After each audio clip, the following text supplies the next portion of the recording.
इशिता जी बेंगलोर से। श्री हरिवंश। श्री हरिवंश महाराज जी। महाराज जी, हम श्री जी को वो भोग लगाते हैं जो हमें खाने को पसंद हो। ऐसे में महाराज जी रसेंद्री पर शासन नहीं हो पा रहा, मतलब। हाँ, एक बार हम कई बार बता चुके हैं, हमें मीठा पसंद था, तो था इसलिए कह रहे कि अब तो कोई रुचि ही नहीं रह गई किसी भी तरह, मतलब भोजन की भी रुचि नहीं है। समय से भोजन सामने प्राप्त हो जाता है, जो इच्छा हो, रुचि नहीं रह गई कि यार ये पाया जाए, ये खाया जाए, ऐसी कोई रुचि नहीं रह गई। पहले मीठा में बड़ी रुचि थी, तो परिक्रमा दे के राधा वल्लभ जी के, बिहारी जी के दर्शन करके निकले तो सामने गरम गरम इमरती निकाली जा रही थी। दृष्टि गई कि यार गरम गरम इमरती, तो मीठा प्रिय था और पैसा पास था नहीं, पैसा पास रखते नहीं थे। तो एक ब्रजवासी अचानक, अब देखो भगवान का विधान होता है, अचानक आए वो 50 रुपए, तो हमका इमरती लेके दे दो। तो उन्होंने इमरती, बहुत जलन हुई, एक साधारण चीज इमरती में गिर गए, भगवान ने वो विधान बनाया, इमरती दी। तो हम गुरु जी के पास गए अपने और घटना बताई कि इमरती देख के ऐसा मन हुआ, तो मन होने के कारण भगवान ने व्यवस्था कर दी इमरती। तो महाराज जी ऐसे तो मन बहुत परेशान कर देगा। तो महाराज जी के शब्द थे, जिस विषय में तुम्हारा राग हो उस पदार्थ को लेकर भोग लगाओ और उसका किनका ले लो और बांट दो। अब जैसे आपका मन है कि हलवा बहुत पसंद है, बढ़िया हलवा बनाओ, भोग लगाओ, ठाकुर जी को पवाओ और थोड़ा किनका ले लो, बकाया बांट दो। कोई नहीं तो गाय को पवा दो, आप रोटी दाल पाओ, तो आपकी रसेंद्री कब्जे में हो जाएगी।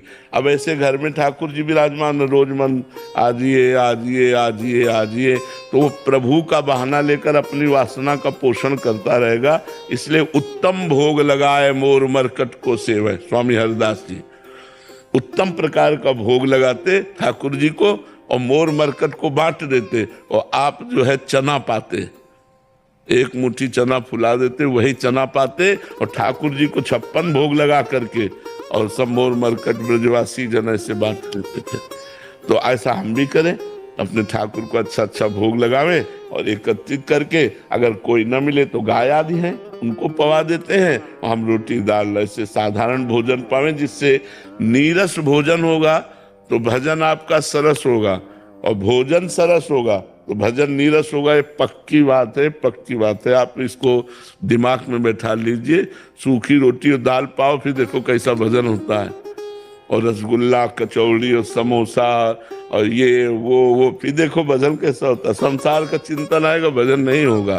तो रूखा सूखा खाने पर भजन होता है, बहुत अच्छे अच्छे पदार्थ पाने पर भजन नहीं होता है। नवनीत पांडे जी। महाराज जी कृपा करके बताइए कि जीवन में कौन सी बातें वास्तविक आवश्यकता है और कौन सी बातें हमारी आसक्ति है। यदि गृहस्थ हो तो एक अपनी पत्नी से ही केवल अनुराग रखे, वो भी समय समय ब्रह्मचर्य का अनुष्ठान करता रहे और भगवान नाम जप करता रहे, और प्रातः से सायं तक जो अपनी दिनचर्या है उस दिनचर्या में जितना खाली समय मिले भगवान का नाम जप करे, और जो सांसारिक कार्य कर रहे हैं वो भगवान को समर्पित करे, और जीवन में हमको भगवत प्राप्ति करनी है ऐसा लक्ष्य बनावे, और कभी कभी 2-4 दिन की छुट्टी लेकर तीर्थ याटन करें।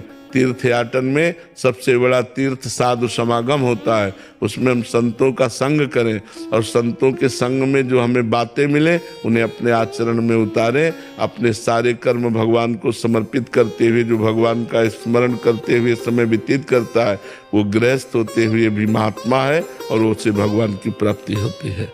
जो गृहस्थ में रह करके हर कर्म भगवान को समर्पित करता है, भगवान का नाम जप करता है, धर्म पूर्वक जीवन व्यतीत करता है, उसको वही गति प्राप्त होती है जो एक विरक्त को प्राप्त होती है। क्योंकि गृहस्थ धर्म भगवान की सेवा प्रधान है, उसमें अतिथि सेवा, संत सेवा, परिवार की सेवा। तो उसके लिए अर्थोपार्जन करने के लिए जो कर्म करते हैं वो कर्म भगवान को समर्पित कर देते हैं। तो भगवत समर्पित कर्म हमें भगवत प्राप्ति की योग्य बना देता है।